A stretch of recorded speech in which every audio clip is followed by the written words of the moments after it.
Hello aspirants, வணக்கம். Welcome to let's learn. இந்த வீடியோவில் வந்து பார்த்திங்கன்னா weekly current affairs news analysis series part 2 தான் வந்து பார்க்க போகிறோம். It is 23rd December to 29th December. அதுக்கு முன்னாடி ஒரு சின்ன announcement. Chalk and talk UPSC and டிஎன்பிஎஸ்சியில் இருந்து சோஷியாலஜி ஆப்ஷனல் ஃபேக்கல்ட்டி ஸ்டடி படி தமிழில் பெய்ட் ஆன்லைன் கோர்ஸ் எடுக்க போகிறாங்க. So interested people can also join this. இதை பற்றி நீங்கள் ஃபர்தராக தெரிஞ்சுக்கணுன்னா இந்த நம்பருக்கு நீங்கள் காண்டாக்ட் பண்ணி ப்ரொசீட் பண்ணிக்கலாம். இன்றைக்கு உண்டான ஃபர்ஸ்ட் ஆர்டிக்கல் வந்து பார்த்திங்கன்னா எக்கனாமிக்ஸ் ரிலேட்டடாக தான் இருக்குது. ஒரு இன்க்ளூசிவ் க்ரோத்தை அச்சீவ் பண்ணுறதுக்கு என்னென்ன மாதிரிலாம் எக்கனாமிக் மெட்ரிக்ஸ் வந்து தேவைப்படுது, அதை எப்படி நம்ம எடுத்து செல்ல முடியும் அப்படிங்கிறத சொல்லியிருக்காங்க. அப்போ இப்போ நம்மக்கிட்ட என்னென்னலாம் லேக் ஆகுது அப்படின்னு வந்து பார்த்திங்கன்னா ஸ்கில்ஸு, ஜாப்ஸ், இன்கம்ஸ், இந்த 3 பேராமீட்டர்லேயுமே வந்து மிஸ்மேச்சஸ் வந்து இருக்குது. நம்ம படித்த படிப்புக்கு வந்து வேலை கிடைக்கிறதில்ல, நம்ம செய்யக்கூடிய வேலைக்கு போதுமான சம்பளம் இருக்கிறதில்ல. ஸோ இந்த ஒரு மிஸ்மேட்சை வந்துட்டு நம்ம அபாலிஷ் பண்ணணும். ஸோ அது மட்டும் இல்லாமல் ஸ்மால் ஸ்கேல் மேனுஃபேக்சரிங் செக்டரை சஸ்டைனபிலிட்டியை நோக்கியும் எக்கனாமிக் டெவலப்மெண்ட்டை நோக்கியும் பயணித்து கொண்டு வந்து சேர்க்கணும் அப்படிங்கிறது தான் இன்க்ளூசிவ் க்ரோத்தோட மெயின் பிரின்சிபலாக சொல்கிறாங்க. அப்போ இதுக்குண்டான எலமெண்ட்ஸ் எல்லாம் என்னென்ன அப்படின்னா அக்ரிகல்ச்சரை டெவலப் பண்ணுறது, பாவர்ட்டியை ரெடியூஸ் பண்ணுறது, ஈக்குவல் டிஸ்ட்ரிபியூஷன் ஆஃப் இன்கம் கொண்டு வரது, சோஷியல் செக்டர்ஸ், அதாவது வந்து பார்த்திங்கன்னா ஓல்டு பர்சன்ஸ்க்கு, ஆர்ஃபனேஜஸ், இந்த மாதிரியெல்லாம் ஹெல்ப் பண்ணுறது, இதெல்லாமே சோஷியல் செக்டர் டெவலப்மெண்ட். அடுத்து ரிடக்ஷன் இன் ரீஜனல் டிஸ்பேரிட்டிஸ்.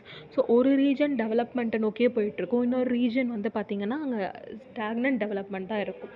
ஸோ அதெல்லாமே வந்து ஈடுகட்டி செயல்படுத்த வைக்கிறது, இண்டஸ்ட்ரீஸ் எல்லாம் டெவலப் பண்ணுறது, அதே சமயத்தில் என்வாயன்மெண்ட்டும் ப்ரொடெக்ட் பண்ணணும். இந்த இண்டஸ்ட்ரீஸ் எல்லாம் டெவலப் பண்ணுறதுக்காக என்வாயன்மெண்ட் ஜென்ரேஷனுக்காக தான். ஸோ இது எல்லாத்தையுமே ஒருமித்து செஞ்சால் தான் நம்மளுக்கு இன்க்ளூசிவ் க்ரோத் அட்டைன் ஆகும் அப்படிங்கிறத சொல்கிறாங்க. அப்போ இன்க்ளூசிவ் க்ரோத்தை அச்சீவ் பண்ணுறதுக்குன்னு இந்தியா என்னென்ன மாதிரிலாம் சேலஞ்சஸை ஃபேஸ் பண்ணுறாங்க அப்படிங்கிறத வெவ்வேறு சோஷியல் மாடல்ஸில் வந்து சொல்லியிருக்காங்க. ஃபர்ஸ்ட் வந்து பார்த்திங்கன்னா trickle down model or Mahalanobis model of industrialisation அப்படின்னு வந்து சொல்லுவாங்க. அதாவது என்னென்னா நம்மளோட எக்கனாமியில் கீழ்மட்ட குரூப்போட டிமாண்டை கேட்காமையே பாலிசி மேக்கர்ஸ் எல்லாமே வந்து சட்டமெல்லாம் ஏற்றுவாங்க. ஸோ அப்படி ஏற்றும்போது அவங்க நினப்பில் வச்சுருக்கக்கூடிய அந்த கோல்ஸை மீட் பண்ண முடியாது. ஏன் அப்படின்னா அந்த ஒரு ரெஸ்பெக்டிவ் பாலிசி அடிமட்டத்தில் இருக்கக்கூடிய பீப்புளுக்கு ஏதுவாகவே இருக்காது. ஸோ இதுதான் வந்து பார்த்திங்கன்னா மெகனாலோபிஸ் மாடல் ஆஃப் இண்டஸ்ட்ரியலைசேஷன். நம்மளுடைய first 5 year plan, second 5 year plan, இது எல்லாமே வந்து பார்த்திங்கன்னா ட்ரிக்கிள் டவுன் மாடலில் தான் வந்திருக்கும்.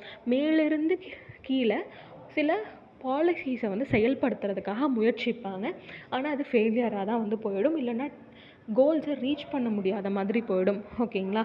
ஸோ அதனால் ஜாப்ஸ் வந்துட்டு க்ரியேட் ஆகாது. ஓகேங்களா? அடுத்து சோஷியல் மாடலில் என்ன சொல்கிறாங்கன்னா nationalisation led to monopolisation prevented more players coming in to the banking and coal sectors. So நம்மளுடைய எல்பிஜி ரிஃபார்ம்ஸ்க்கு முன்னாடி நம்மளோட எக்கனாமி எப்படி இருந்துச்சு? ஸோ அது வந்து நேஷ்னலைஸ்டு ப்ரொடெக்ஷனிஸ்ட் எக்கனாமி அப்படின்னு வந்து சொல்லுவாங்க. வெளிநாட்டவர்களுடைய பார்ட்டிசிபேஷன் நம்மளுடைய மார்க்கெட்டில் இல்லாமல் இருந்துச்சு. ஸோ அப்படி இல்லாமல் இருந்ததுனால ஜாப் க்ரியேஷன் அப்படிங்கிறது நடக்கவே இல்லை. ஓகேங்களா? ஸோ அதுக்கப்புறம் எல்பிஜி ரிஃபார்ம்ஸ் மூலமாக வந்ததுலையுமே லேபர் இன்டென்சிவ் செக்டர்ஸை பெருசாக கான்சென்ட்ரேட் பண்ணலை. Instead it concentrated on capital intensive sectors. அதாவது லேபர் இன்டென்சிவ் செக்டர்ஸ்னால் நம்ம கண்ட்ரியில் அதிகப்படியான மக்கள் தொகை இருக்காங்க, ஒர்க்கிங் ஏஜ் பாப்புலேஷன் இருக்காங்க. ஸோ அவங்களுக்கு தேவைப்படக்கூடிய வேலைகளை தயார் நிலையில் வைக்கிறது தான் லேபர் இன்டென்சிவ் இண்டஸ்ட்ரீஸ். இதுக்கு எக்ஸாம்பிள் தான் வந்து பார்த்திங்கன்னா textile industry, MSME industry, food processing industry எல்லாமே வந்து சொல்லுவாங்க. ஆனால் இந்த இண்டஸ்ட்ரியோட க்ரோத் வந்து பார்த்திங்கன்னா எல்பிஜி சமயத்தில் ரொம்ப பெரிய அளவில் இல்லை. இப்போ தான் நம்ம அதை கான்சென்ட்ரேட்டே பண்ணிட்டு வந்துக்கிட்டு இருக்கோம். ஸோ அது ஒரு சேலஞ்சாக இருக்குது. அடுத்து எல்பிஜி மாடல். ஸோ எல்பிஜி எல்லாம் வந்ததுக்கப்புறம் அப்படின்னு வந்து பார்க்கும்போது நம்ம அக்ரிகல்ச்சர் எக்கனாமியில் இருந்து சர்வீஸ் எக்கனாமிக்கு ட்ராவல்ஸ் ஆகிட்டோம். நடுவில் மேனுஃபேக்சரிங் எக்கனாமி அப்படிங்கிறதே வந்து பெருசாக நம்ம கான்சென்ட்ரேட் பண்ணலை. ஸோ சர்வீஸ் எக்கனாமி அப்படின்னு பார்க்கும்போது ஐடி செக்டர் வந்து எல்பிஜி மூலமாக நல்லாவே டெவலப் ஆச்சு. ஆனால் அதில் இருக்கக்கூடிய ஜாப் க்ரியேஷன் பார்த்திங்கன்னா கம்மி தான். இதுவே மேனுஃபேக்சரிங் செக்டர் அப்படின்னு வந்து போனோம்னாலுமே கேபிட்டல் இன்டென்சிவ் செக்டர்ஸை தான் கான்சென்ட்ரேட் பண்ண மாதிரி இருந்தது. அதனாலேயுமே இன்க்ளூசிவ் க்ரோத் கிடைக்காம இருக்குது அப்படின்னு சொல்கிறாங்க. அக்ரிகல்ச்சர்லேயுமே வந்து பார்த்திங்கன்னா டிஸ்கைஸ்டு அன்எம்ப்ளாய்மெண்ட் வந்து நிலவிக்கிட்டு இருக்கு. ஸோ டிஸ்கைஸ்டு அன்எம்ப்ளாய்மெண்ட்லாம் என்ன? ஒரு இடத்துல 10 பேர் தான் வேலை செய்யணும். ஸோ அதுக்கு பதிலாக 15 பேர் வேலை செய்வாங்க. ஸோ 10 பேர் சேர்ந்து ஒரு 100 யூனிட்ஸ் ப்ரொடியூஸ் பண்ணுறாங்கன்னு வச்சுக்கோங்களேன். ஸோ அதே தான் 15 பேரும் சேர்ந்து பண்ணுவாங்க. ஸோ அப்போ வந்து பார்த்திங்கன்னா தேவைக்கு அதிகமாக வந்து லேபர் இருக்காங்க. ஸோ இது வந்து பார்த்திங்கன்னா ப்ரொடக்டிவிட்டி சேமாக தான் இருக்கும். அப்போ ப்ரொடக்ஷன் வந்து சேமாக தான் இருக்கும், ப்ரொடக்டிவிட்டி வந்து கம்மியாயிடும். ப்ரொடக்டிவிட்டி அப்படின்னா என்ன, ஒருத்தர் எவ்வளோ ப்ரொடியூஸ் பண்ண முடியுது அப்படிங்கிறத ப்ரொடக்டிவிட்டின்னு சொல்லுவாங்க. ஸோ ஒருத்தருடைய ப்ரொடக்ஷன் கெப்பாசிட்டி கேல்குலேட் பண்ணும்போது கம்மியாயிடும். இதுதான் வந்து டிஸ்கைஸ்டு அன்எம்ப்ளாய்மெண்ட். இது அக்ரிகல்ச்சர் செக்டரில் ரொம்பவே வந்து தென்பட்டுச்சு எல்பிஜிக்கு அப்புறம். ஓகேங்களா. Even now agriculture has disguised unemployment. So அப்போ நம்மளுடைய க்ரோத் எதை நோக்கி இருக்கணும்னு பார்த்திங்கன்னா மேனுஃபேக்சரிங் செக்டர், அதுவுமே லேபர் இன்டென்சிவாக இருக்கணும். ஸோ சைனா வந்து அந்த மாடல் தான் வந்து ஃபாலோ பண்ணியிருந்திருக்காங்க. ஓகேங்களா. ஸோ சைனாவில் இருந்தக்கூடிய ப்ராவர்ட்டியை அவங்க மேனுஃபேக்சரிங் செக்டர் டெவலப்மெண்ட் மூலமாக தான் நீக்கியிருக்காங்க அப்படிங்கிறத மென்ஷன் பண்ணுறாங்க. அடுத்து நான் இன்க்ளூசிவ் க்ரோத் அப்படிங்கிறதுக்கு வந்து எந்தெந்த மாதிரியெல்லாம் மேனிஃபெஸ்டேஷன்ஸ் இருக்கலாம் அப்படின்னு வந்து பார்த்திங்கன்னா, இப்போவுமே நம்ம கண்ட்ரியில் எக்கனாமிக்கலி வீக்கர் செக்ஷன்னு பார்த்தோம்னா 60% மக்கள் இருக்காங்க. ஃபார்மர்ஸ் வந்து பார்த்திங்கன்னா அவங்களுக்கு தேவைப்படக்கூடிய அந்த ரிட்டர்ன்ஸ், ப்ராஃபிட்ஸ் எல்லாம் வந்து இன்னுமே கம்மியாக தான் இருக்குது. அக்ரிகல்ச்சர் கான்ட்ரிபியூஷன் டு ஜிடிபி வந்து ஒரு ஸ்டாக்னன்ட் க்ரோத்தாக இருக்குது, இல்லைனா ஸ்லோ க்ரோத்தாக வந்து இருக்குது. ஓகேங்களா. Labour from the informal sector வந்து அவங்க என்ன டிமாண்ட் பண்ணுறாங்க, வேஜஸ் அண்ட் சோஷியல் செக்யூரிட்டியை வந்து டிமாண்ட் பண்ணுறாங்க. அவங்களுக்கு தேவையான அடிக்வேட் வேஜ் வந்து தேவை. அதே மாதிரி சோஷியல் செக்யூரிட்டிங்கிறது ரொம்பவே இம்பார்ட்டண்ட். க்ரோத் அப்படின்னு வந்து பார்க்கும்போது ஒரு ஏரியா நல்லா க்ரோ ஆகிருக்கு, இன்னொரு ஏரியா வந்து பார்த்திங்கன்னா ஸ்டாக்னன்ட் இல்லைனா ரெடியூஸ்டு க்ரோத் தான் அச்சீவ் பண்ணியிருந்திருக்கு. Coastal states are well performing due to export led growth. ஓகேங்களா. ஸோ இந்த ஒரு ஸ்டாகர்ட்னஸை குறைக்கணும், ஒரு இன்க்ளூசிவ் க்ரோத் கொண்டு வரணும் அப்படின்னா என்னென்ன பண்ணலாம், மக்களுக்கு எல்லாத்துக்குமே வந்து ஸ்கில்ஸ் நம்ம இம்பார்ட் பண்ணணும். ஸோ ஸ்கில்ஸ் இம்பார்ட் பண்ணுறது மூலமாக நம்மளுடைய மேனுஃபேக்சரிங் செக்டாருமே டெவலப் ஆகும்னு சொல்கிறாங்க. அதே மாதிரி மேனுஃபேக்சரிங் செக்டர் டெவலப்மெண்ட் அப்படின்னு பார்க்கும்போது டவுன்ஸில் இல்லைனா அர்பன் ஏரியாஸில் ஃபேக்ட்ரிஸை லொக்கேட் பண்ணுறதுக்கு பதிலாக ரூரல் ஏரியாஸில் லொக்கேட் பண்ணோன்னா அங்கேயே வந்து எம்ப்ளாய்மெண்ட் ஆப்பர்ச்சுனிட்டிஸ் வந்து கிடைக்கும். இதுதான் அப்துல் கலாம் சஜஸ்ட் பண்ண பூரா மாடல் அப்படின்னு வந்து சொல்லுவாங்க. Providing urban amenities to rural areas அப்படிங்கிற மாதிரி சொல்லுவாங்க. அடுத்து பார்த்திங்கன்னா small scale and informal manufacturing செக்டரை ஃபோக்கஸ் பண்ணணும். இந்த இன்ஃபார்மல் மேனுஃபேக்சரிங் செக்டர் எல்லாத்தையுமே வந்து ஃபார்மலைஸ் பண்ணணும். ஓகேங்களா. ஸோ அடுத்து செல்ஃப் ரிலையன்ஸை நோக்கி சொல்கிறாங்க. Make in India for India. So economic activities வந்து லோக்கல் மார்க்கெட்ஸை மெயினாக ஃபோக்கஸ் பண்ணுற மாதிரி இருக்கணும். அடுத்து tax incentives and exemptions are unnecessary if companies aren't producing more jobs. So இப்போ நிறைய கம்பெனிஸ் டெவலப் ஆகணும் அப்படிங்கிறதுக்காகவே டேக்ஸ் பெனிஃபிட்ஸ் எல்லாம் தராங்க இல்லையா.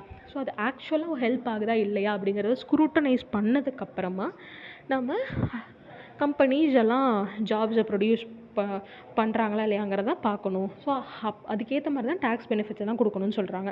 அடுத்து China +1 ஸ்ட்ராட்டஜி அப்படிங்கிறத இன்டர்நேஷ்னலைஸ் பண்ணணும். அதாவது என்னென்னா, நம்ம சைனாவை தான் ஒரு மேஜர் ரா மெட்டீரியல் சப்ளையரை நம்ம கருதிட்டு வரோம். ஸோ சைனா திடீர்னு நாங்கள் இனிமேல் எக்ஸ்போர்ட் பண்ண மாட்டோம் அப்படின்னு சொல்லிட்டானா என்ன பண்ணுறது. ஸோ அதனால் வெவ்வேறு கண்ட்ரீஸில் வெவ்வேறு ரிசோர்ஸஸ் என்னென்னலாம் இருக்குதுன்னு டேப் பண்ணி அவங்களோட எம்ஓயூஸோ இல்லை ஃப்ரீ ட்ரேட் அக்ரிமெண்ட்ஸோ அந்த மாதிரி ஒரு பேச்சுவார்த்தை, டிப்ளமேசி எல்லாத்தையுமே கொண்டு வரணும் அப்படிங்கிறது தான் China +1 ஸ்ட்ராட்டஜி. ஓகேங்களா. இதுதான் அந்த ஆர்டிக்கல். நெக்ஸ்ட் ஆர்டிக்கல் வந்து பார்த்திங்கன்னா development led by corporates not women. ஒரு ரீசெண்ட் அப்டேட்டில் என்ன வந்திருக்குன்னா, உமன் ஒர்க் ஃபோர்ஸ் பொறுத்த வரைக்கும் இந்த G20 declaration says it encourages women development but data show that women are not being paid enough for their work அப்படிங்கிற மாதிரி வந்து சொல்கிறாங்க. அதாவது நம்மளுடைய கண்ட்ரி உமன் லெட் டெவலப்மெண்ட்டை நோக்கி தான் போகுதுன்னு சொல்கிறோம். ஆனால் உமனுக்குன்னு தேவையான பேமெண்ட் வந்து கொடுக்க மாட்டேங்கிறோம் when they work. ஓகேங்களா. So G20 summit declaration and women's எம்பவர்மெண்ட்டில் அதில் என்ன சொல்லியிருந்திருப்பாங்கன்னு பார்த்தீங்கன்னா, உமனோட எம்பவர்மெண்ட்டை பொறுத்த வரைக்கும் 12% ஆஃப் தி எஸ்டிஜிஸை தான் நம்ம அச்சீவ் பண்ணியிருக்கோம் அப்படிங்கிறத சொல்லியிருந்திருப்பாங்க. அதே மாதிரி உமன் லெட் டெவலப்மெண்ட் அப்படிங்கிற மாதிரிலாம் சொல்கிறோம், ஆனால் அது ரொம்பவே வேகாக தான் எக்ஸ்ப்ரெஸ் ஆகிருக்கு. மேக்ரோ டெவலப்மெண்ட் மாடலை ஒன்று க்ரியேட் பண்ணி அது மூலமாக உமன் லெட் டெவலப்மெண்ட் கொண்டு வரணும் அப்படிங்கிறத சொல்லியிருந்திருப்பாங்க. ஸோ அப்போ அந்த உமன் லெட் டெவலப்மெண்ட்டுக்காக ஏகப்பட்ட ஸ்கீம்ஸ் கவர்மெண்ட் கொடுக்குறாங்களே, அதில் என்னென்ன மாதிரியான டிஸ்க்ரீபன்சிஸ் இருக்குதுன்னு பார்த்தீங்கன்னா, மிஸ்லீடிங் ஸ்கீம்ஸ். உமனுடைய பாப்புலேஷனுக்கு தகுந்தவாறு அந்த ஸ்கீம்ஸ் வந்து இருக்கிறதில்ல. ஃபண்டிங் அலோகேஷனுமே வந்து கம்மியாக இருக்குது. ஓகேங்களா. ஜெண்டர் பட்ஜெட் கன்சர்ன்ஸுமே வந்து இருக்குது. ஜெண்டர் பட்ஜெட் அப்படிங்கிறது ஒரு புதுவிதமான கான்செப்ட். அதாவது என்னென்னா, ஒரு புதுசாக ஒரு ஸ்கீம் கொடுக்குறாங்க, இல்லைனா ஒரு மினிஸ்ட்ரிக்கு ஒரு காசு அலோகேட் ஆகுது, ஒரு அமௌண்ட் அலோகேட் ஆகுதுன்னு பார்க்கும்போது அது மூலமாக எவ்வளோ உமன் பயனடைகிறாங்க அப்படிங்கிறத கால்குலேட் பண்ணுறது தான் ஜெண்டர் பட்ஜெட். அந்த ஜெண்டர் பட்ஜெட் வந்து எல்லா மினிஸ்ட்ரிஸுமே வந்து ஒத்துக்கிறது கிடையாது. ஓகேங்களா. ஸோ இது வந்து ஒரு ரொபஸ்ட் மெக்கானிசமாக வரும்போது நல்லாயிருக்கும். அடுத்து பட்ஜெட்ரி அலோகேஷன் ட்ரெண்ட்ஸ் அப்படின்னு வந்து பார்க்கும்போது உமன் ஸ்பெசிஃபிக் ஸ்கீம் எக்ஸ்பெண்டிச்சர் வந்து கம்மியாகிட்டே இருக்குது அப்படிங்கிறத சொல்கிறாங்க.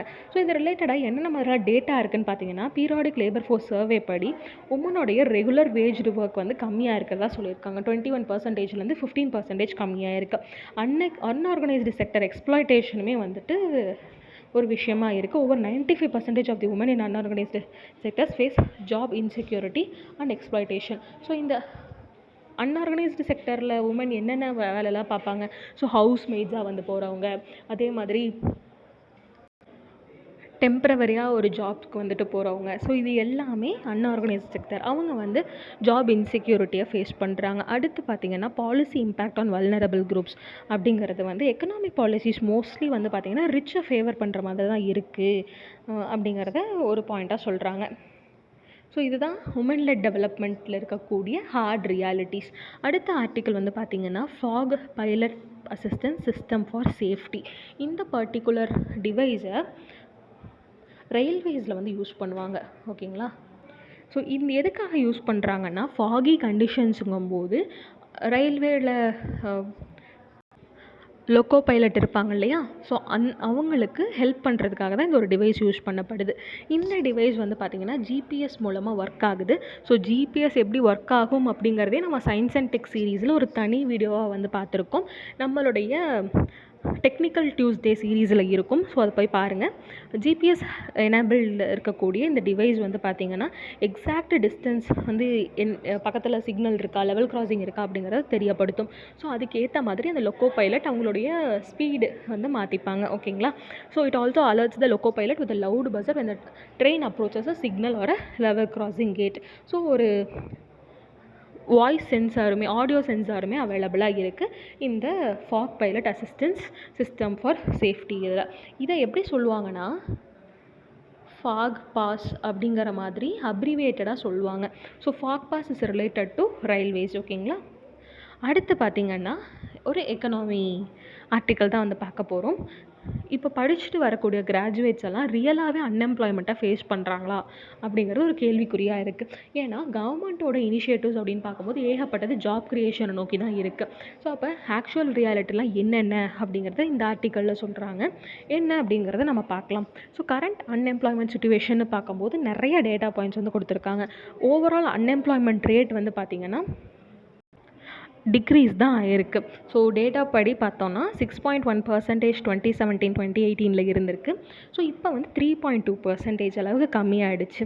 எஜுகேட்டட் யூத் அன்எம்ப்ளாய்மெண்ட் அப்படின்னு வந்து பார்க்கும்போது யங் கிராஜுவேட்ஸ் தான் 27% வந்து வேலை இல்லாமல் இருக்காங்க, which is very high. So அதை தான் வந்து இங்கே மென்ஷன் பண்ணியிருக்காங்க. அடுத்து கிராஜுவேட் அன்எம்ப்ளாய்மெண்ட் ட்ரெண்ட்ஸை பொறுத்த வரைக்கும்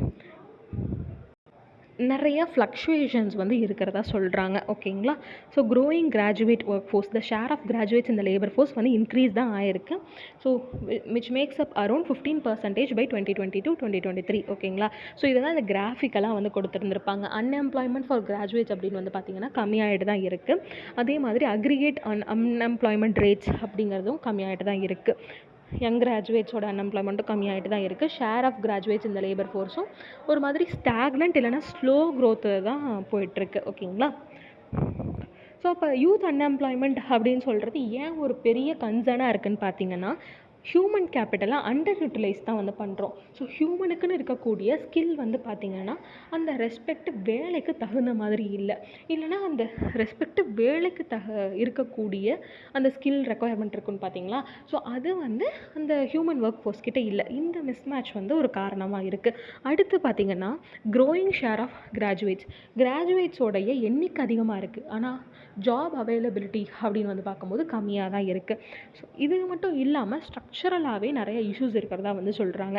என்னென்னு வந்து பார்த்திங்கன்னா, அன்எம்ப்ளாய்மெண்ட் அமங் கிராஜுவேட்ஸ் வந்துட்டு 17% இருந்திருக்கு 2017-2018 அந்த சமயத்தில். ஸோ இது வந்து ஒரு ஸ்ட்ரக்சரல் இஷ்யூவாக தான் வந்து பார்க்குறாங்க, ரேதர் தென் டெம்பரவரி ஃப்ளக்சுவேஷன்.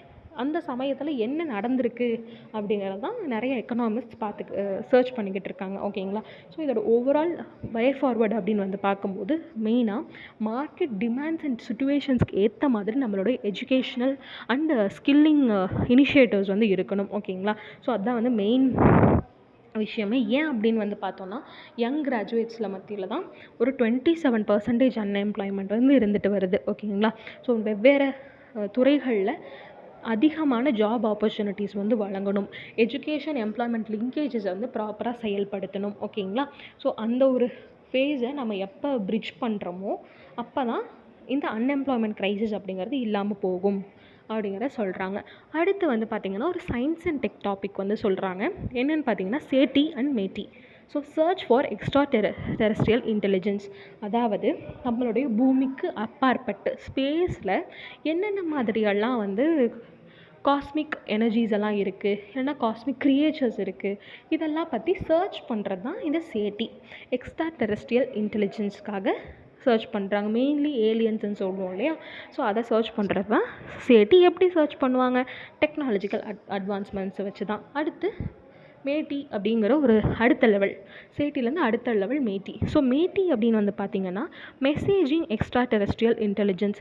இந்த ஸ்கீம் மூலமாக ஏலியன் லைஃப் கூட நம்ம இன்ட்ராக்ட் பண்ண முடியும் அப்படிங்கிறத சொல்கிறாங்க. இந்த ஒரு பர்டிகுலர் இனிஷியேட்டிவ் வந்து 1960 ஸ்டார்ட் பண்ணப்படுது. இதற்காகவே ஒரு ஸ்பேஸ் கிராஃப்ட்ஸுமே வந்து லான்ச் பண்ணுறாங்க நாசா. ஓகேங்களா. பயோனியர் 10, பயோனியர் 11 அப்படின்னு வந்து சொல்கிறாங்க. 1970s அந்த காலகட்டத்தில் பண்ணுறாங்க. ஸோ இந்த ஸ்பேஸ் கிராஃப்ட்ஸ் எல்லாமே வந்து பார்த்திங்கன்னா அவுட்டர் சோலார் சிஸ்டம், நம்ம சோலார் சிஸ்டத்துலேயும் தாண்டி போய் ஸ்டடி பண்ணுறது தான் இதோட மெயின் வேலையே. ஒரு ஸ்பேஸ் கிராஃப்ட்டுமே வந்து ஒரு plaque depicting human bodies hydrogen atom properties cosmic landmarks and an image of the space கிராஃப்டை வந்து அது வச்சுருந்துருக்கும். ஸோ அது எப்படின்னா, அந்த ஒரு பர்டிகுலர் ஸ்பேஸ் கிராஃப்ட் சோலார் சிஸ்டமையும் தாண்டி வேறு ஏதாவது கேலக்சிக்குள்ளேயோ இல்லை வேறு ஏதாவது சோலார் சிஸ்டம் இருக்கும் இல்லையா, நம்மள மாதிரியே வேறு ஒரு சூரிய குடும்பம் இருக்குல்ல. ஸோ அந்த சூரிய குடும்பத்தில் நுழையும் போது ஒரு விதமான பிக்சரிஸ்க்கு ரெப்ரசன்டேஷனை கொடுக்கணுங்கிறதுக்காக தான் ஹியூமன் பாடிஸ்லாம் இப்படி தான் இருக்கும் அப்படிங்கிற மாதிரி ஒரு மாடல் முதல்ல செஞ்செல்லாம் அனுப்பிச்சிருக்காங்க. 1974 2 சயின்டிஸ்ட் வந்து ஒரு கிராஃபிக்கல் மெசேஜை வந்து என்கோட் பண்ணுறாங்க into radio waves and broadcasted it to the M13 globular cluster. ஓகேங்களா. ஸோ இதுவுமே ஒரு scientific advancement in the extra terrestrial intelligence studies. METI has gained momentum in recent decades with satellites and astronomy programmes. So இப்போவுமே வந்து நிறையா alien studies பண்ணலாம், alien இருக்கிறது உண்மையாக பொய்யாங்கிறது ஒரு பெரிய டாபிக் இல்லையா. ஸோ அதை பற்றி ஸ்டடீஸ் பண்ணிகிட்டு தான் இருக்காங்க. ஆனால் இதில் என்ன சேலஞ்சஸ் அப்படின்னு வந்து பார்க்கும்போது, நம்ம வச்சுருக்கக்கூடிய மெத்தட்ஸ் எல்லாம் ஒரு மாதிரி இன்டைரக்டாக இருக்குது. நம்ம இன்னும் கன்ஃபர்மேஷனே இன்னும் பண்ணலை, ப்ராப்பராக சொல்கிறதே இல்லை. அமெரிக்காவில் வந்து சொல்லிக்கிட்டு இருக்காங்க அப்படின்னா அது கன்ஃபைன்டு டு தோஸ் ரீஜன் மாதிரி தான் இருக்குது, அது இன்னுமே வெளியே வரதில்லை. அதே மாதிரி சேட்டி அண்ட் மேட்டி ப்ராக்டிஷனர்ஸ் எல்லாம் வந்து என்ன நினைக்கிறாங்கன்னு பார்த்தீங்கன்னா, ஒரு பர்டிகுலர் ஸ்பேஸ் பார்ட்டில் தான் இதெல்லாம் இருக்கா இல்லையா அப்படிங்கிறத இன்னுமே டெசிஃபர் பண்ண முடியறதில்ல. ஸோ அங்கே என்ன லாங்குவேஜ் எல்லாம் யூஸ் பண்ணுவாங்க, அங்கே எப்படி டெரெஸ்ட்ரியல் கண்டென்ட் எல்லாம் இருக்கும், மீடியம் ஆஃப் இன்ட்ராக்ஷன்லாம் நம்ம எப்படி பண்ணலாம், ஸோ அதுக்குண்டான ஒரு பேஸே இன்னும் க்ரியேட் பண்ணாமல் வச்சுருக்கோம். அது ஒரு சேலஞ்சஸாக இருக்குது அப்படிங்கிறத மென்ஷன் பண்ணுறாங்க. இதுதான் சேட்டி அண்ட் மேட்டியை பற்றி. அடுத்து நம்ம பீர்பால் திவாஸை பற்றி பார்க்கலாம். 26 டிசம்பரை பீர்பால் திவாஸை வந்து கொண்டாடுறாங்க. எதுக்காக அப்படின்னு வந்து பார்க்கும்போது, குரு கோபிந்த் சிங்கோடைய 2 சன்ஸை போற்ற விதமாக தான். ஓகேங்களா. ஸோ அவங்க பேர் என்னென்னு பார்த்தீங்கன்னா, சாஹிப்ஜாதா திவாஸ், பாபா ஜோராவர் சிங்ஜி அண்ட் பாபா ஃபட்டேக் சிங்ஜி. இவங்க 2 பேருமே வந்து சீக்கிசமில் மரியாதைக்குரிய ஒரு மார்ட்டிர்ஸாக வந்து சொல்கிறாங்க. ஓகேங்களா. 1704 Mughal soldiers besieged Anandpur Sahib on the orders of emperor Aurangzeb. ஓகேங்களா. ஸோ அவுரங்கசீப் இருந்த காலகட்டத்தில் தான் இந்த ஒரு பிசீஜ்டு நடக்குது. அதாவது அவங்கள கேப்சர் பண்ணி கொன்னுட்டாங்க. ஓகேங்களா. So they were offered safe passage if they become Muslims. அதாவது அப்போவுமே ஒரு ரிலீஜியஸ் கன்வர்ஷனுக்காக தான் ஒரு பிரச்சனை நடந்திருக்கு. ஓகேங்களா. ஸோ இவங்க 2 பேரும் யார்? சீக்ஸ். ஸோ இவங்களை வந்து முஸ்லீம்ஸாக மாற சொல்லி அவுரங்கசீப் ஆர்டர் பண்ணுறாங்க. இவங்க ரெஃப்யூஸ் பண்ணதுனால அவங்கள வந்துட்டு தே வேர் பிரிக்டு அலைவ். ஓகேங்களா. ஸோ அப்போ இவங்களுடைய அப்பாவான குரு கோபிந்த் சிங் பற்றியும் நம்ம பார்த்துடலாம். சீக்கிசம் அப்படின்னு வந்து பார்க்கும்போது 10 குருஸ் வந்து பார்ப்போம். அதில் 10th குருவாக தான் குரு கோபிந்த் சிங் வந்து இருக்காங்க. அவங்களோட இம்பார்ட்டண்ட் கான்ட்ரிபியூஷன் அப்படின்னா சீக்கிசமில் அந்த ஹேர் கவர் பண்ணுறதுக்காக டர்பன்லாம் வியர் பண்ணுவாங்க இல்லையா, ஸோ அந்த ஒரு ஆஸ்பெக்டை கொண்டு வந்ததே இவர் தான் அப்படின்னு சொல்கிறாங்க. அடுத்து he also founded the principles of Khalsa. So Khalsa அப்படிங்கிற ஒரு பிரின்சிபலை வந்து கண்டுபிடிக்கிறாங்க. இதை வந்து 5 கேஸ் அப்படிங்கிறத வந்து சொல்கிறாங்க. ஒன்று என்னென்னா cash which is uncut hair, Ganga உடன் கோம் வந்து அவங்க எப்போவுமே கேரி பண்ணிகிட்ருக்கணும். அடுத்து காரா which is iron or steel bracelet ஒன்று இருக்கணும். கிர்பன் அப்படிங்கிறது வந்து டேகர், ஒரு கத்தி மாதிரி குருவாள் மாதிரி வச்சுருப்பாங்க. அடுத்த மாதிரி கச்சேரா அப்படிங்கிற மாதிரி ஷார்ட் ப்ரீஷஸ், இது வந்து பார்த்திங்கன்னா ட்ரெஸ்ஸு. ஸோ இது எல்லாமே வந்து கல்சா அப்படின்னு வந்து சொல்லப்படுது. இதை இன்ட்ரடியூஸ் பண்ணவும் குரு கோபிந்த் சிங் தான்.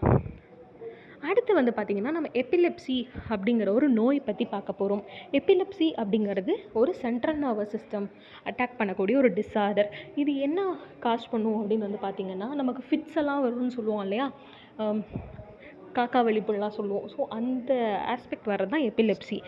இந்த எபிலெப்சிக்கு எந்த ஒரு க்யூரும் கிடையாது. ஏன் அப்படின்னா அது ஒரு டிஸார்டர். இந்த எபிலெப்சியோடைய சிம்டம்ஸ் அப்படின்னு வந்து பார்க்கும்போது கான்ஷியஸ்னஸ் இல்லாமல் போயிடும். ஆர்ம்ஸு, லெக்ஸு, ஃபேஸ் எல்லாமே வந்து ஸ்டிஃப்னஸோடு வந்து இருக்கும். Uncontrollable jerking motions and arms or legs.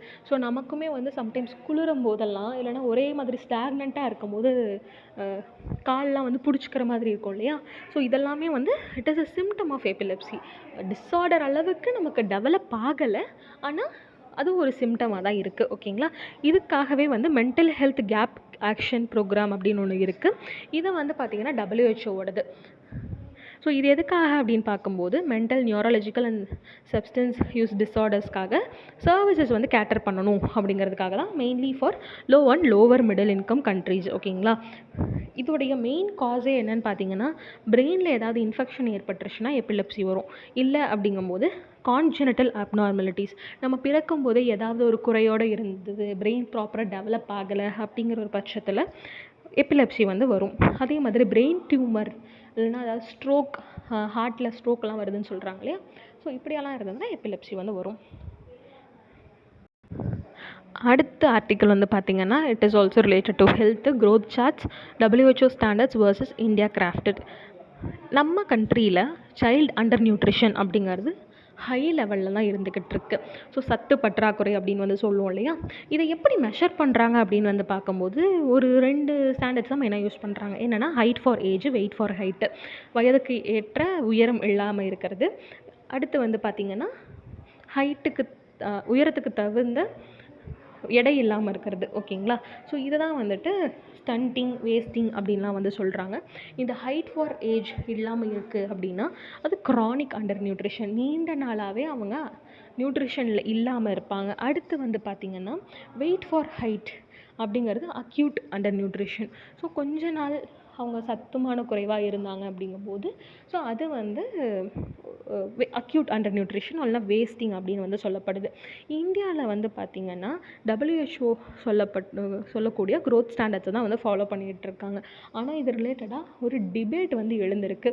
So world லெவலில் யூஸ் பண்ணக்கூடிய இண்டிகேட்டர்ஸ் வந்து இந்தியாவுக்கு பொருத்தமாக இருக்கா இல்லையா அப்படிங்கிற மாதிரி இதெல்லாம். ஸோ இப்போ இந்த அண்டர் நியூட்ரிஷன் அப்படின்னு வந்து பார்க்கும்போது எதெல்லாம் அண்டர் நியூட்ரிஷனுடைய ஃபேக்டர்ஸ், காரணிகளாக இருக்குது அப்படின்னு வந்து பார்த்திங்கன்னா food intake, dietary diversity, health, sanitation, உமனுடைய ஸ்டேட்டஸு, பாவர்ட்டி, இது எல்லாமே வந்து அண்டர் நியூட்ரிஷனுக்கு ஒரு முக்கிய காரணமாக வந்து இருக்குது. ஓகேங்களா. அப்போ WHO சொல்லக்கூடிய க்ரோத் ஸ்டாண்டர்ட்ஸ் அப்படிங்கிறது எதை பேஸ் பண்ணி இருக்குதுன்னு பார்த்திங்கன்னா மல்டி சென்டர் க்ரோத் ரெஃபரன்ஸ் ஸ்டடீஸை பேஸ் பண்ணி இருக்குது. இந்த multi centre growth reference studies அப்படிங்கிறது 6 கண்ட்ரீஸில் ஒரு 6 வருஷத்துக்குள்ளே பண்ணப்பட்ட ஸ்டடீஸ். அதை ரெஃபரன்ஸ் பாயிண்ட்டாக வச்சு தான் ஹெல்த் இண்டிகேட்டர்ஸ் எல்லாத்தையும் இங்கே வந்து கவர்ன் பண்ணுறாங்க. ஸோ 6 கண்ட்ரீஸில் 6 வருஷத்துக்கு. ஸோ அது என்னென்ன வருஷம்னு பார்க்கும்போது 1997 2003 வரைக்கும். எந்த 6 கண்ட்ரீஸ் அப்படின்னு வந்து பார்த்திங்கன்னா Brazil, Ghana, India, Norway, Oman and United States. இப்போ இந்தியா என்ன கிளைம் பண்ணுறாங்க அப்படின்னு பார்க்கும்போது இந்த மல்டி சென்டர் க்ரோத் ரெஃபரன்ஸ் ஸ்டடியெல்லாம் எடுத்தாங்க இல்லையா. ஸோ அந்த காலகட்டத்தில் பார்க்கும்போது அவங்க எடுத்த ஏரியாவே சவுத் டெல்லியில் தான் எடுத்திருக்காங்க.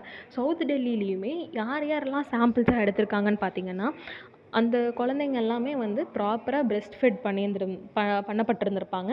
அதே மாதிரி அவங்களுக்கு நான் ஸ்மோக்கிங் மதர்ஸ் எல்லாம் இருந்திருப்பாங்க. ஸோ அவங்க ஒரு ஃபேவரபிள் என்வாயன்மெண்ட்டில் வளர்ந்ததுனாலேயே அவங்களுக்கு ஹெல்த் இண்டிகேட்டர்ஸ் நல்லதாக இருக்கும்.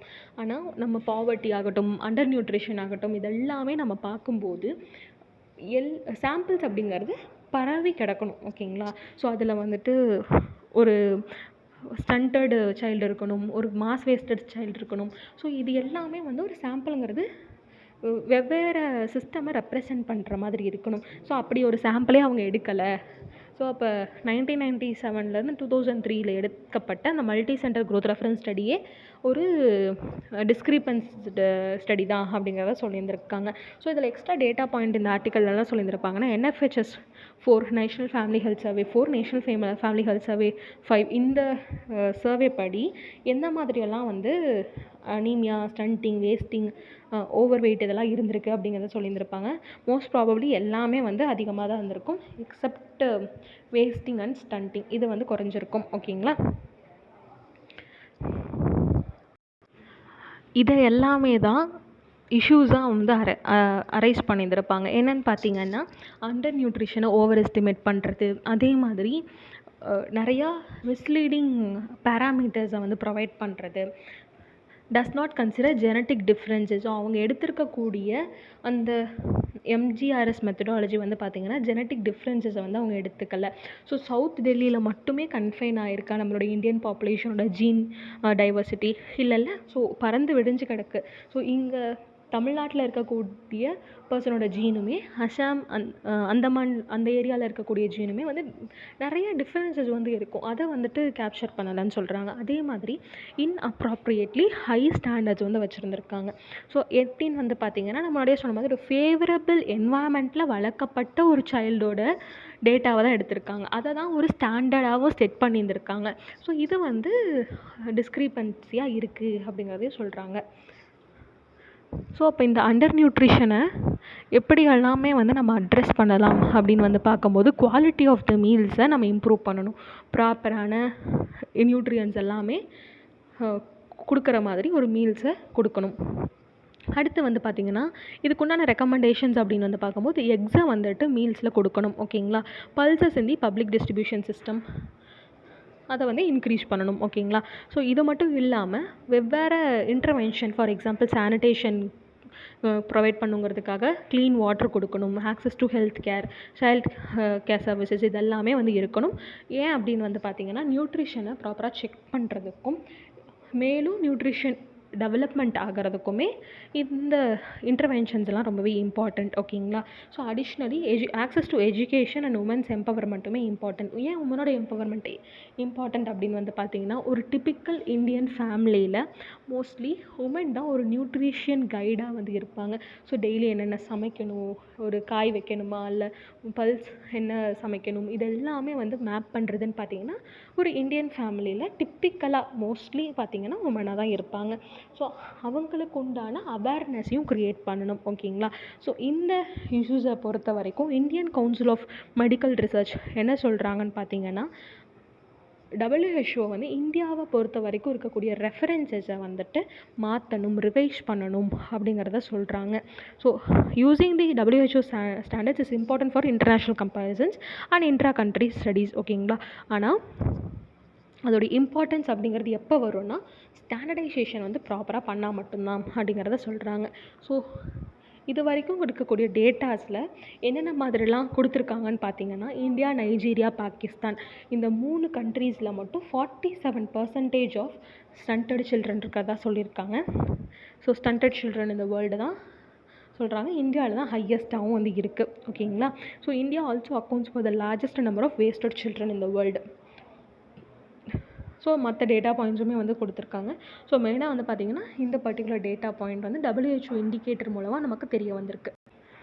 அந்த இண்டிகேட்டரோட ரெஃபரன்ஸ் பாயிண்ட்டை தான் இப்போ தப்புன்னு சொல்கிறாங்க. நெக்ஸ்ட் ஆர்டிக்கலுமே it is aligned with health topic தான்.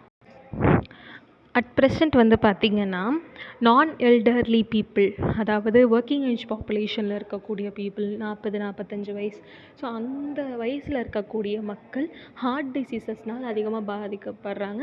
நிறையா ஹார்ட் ஸ்ட்ரோக்ஸ் வந்து இறக்குறாங்க. ஓகேங்களா. ஸோ இப்போ இதெல்லாமே வந்து நான் கம்யூனிகபிள் டிசீசஸ் தான். ஓகேங்களா. For example cardiovascular disease, diabetes, cancer, chronic respiratory diseases, அதாவது ஆஸ்தமாலாம் சொல்கிறாங்க இல்லையா. ஸோ இது எல்லாமே வந்து நான் கம்யூனிகபிள் டிசீசஸ் தான். ஸோ இதை வந்து அட்ரெஸ் பண்ணுறது அப்படிங்கிறது தான் நம்மளுடைய டாப் ப்ரியாரிட்டியாக வந்து ஹெல்த்தில் இருக்கணும் 2024க்கு அப்படிங்கிறது தான் இந்த ஆர்டிக்கலில் சொல்லக்கூடிய மெயின் பாயிண்ட்டே. ஓகேங்களா. ஸோ அப்போ நான் கம்யூனிகபிள் டிசீஸ் அப்படிங்கிறது க்ரானிக் டிசீஸ் அப்படிங்கிறதையும் வந்து சொல்கிறாங்க. இது எதனால் வருது அப்படின்னு வந்து பார்க்கும்போது ஒன்றா ஜெனட்டிக் ரீசன்ஸாக இருக்கலாம், இல்லைனா ஃபிசியாலஜிக்கல் ரீசன்ஸாக இருக்கலாம், நம்மளை சுற்றி இருக்கக்கூடிய என்வாயன்மெண்டல் ரீசன்ஸாக இருக்கலாம், நம்மளுடைய பழக்க வழக்கங்கள் பிஹேவியரல் ஃபேக்டர்ஸாகவும் வந்து இருக்கலாம். இந்த டிசீசஸ் எல்லாமே வந்து லாங் டியூரேஷனில் நம்மக்கிட்ட இருக்கும். ஓகேங்களா. ஸோ இந்த நான் கம்யூனிகபிள் டிசீசஸ்க்கு உண்டான எக்ஸாம்பிள்ஸ் தான் நம்ம முன்னாடியே வந்து பார்த்துருந்தோம். இந்த நான் கம்யூனிகபிள் டிசீசஸ் மெயினாக எங்கே அக்கர் ஆகுதுன்னு பார்க்கும்போது லோ அண்ட் மிடில் இன்கம் கண்ட்ரீஸில் தான் அக்கர் ஆகுது.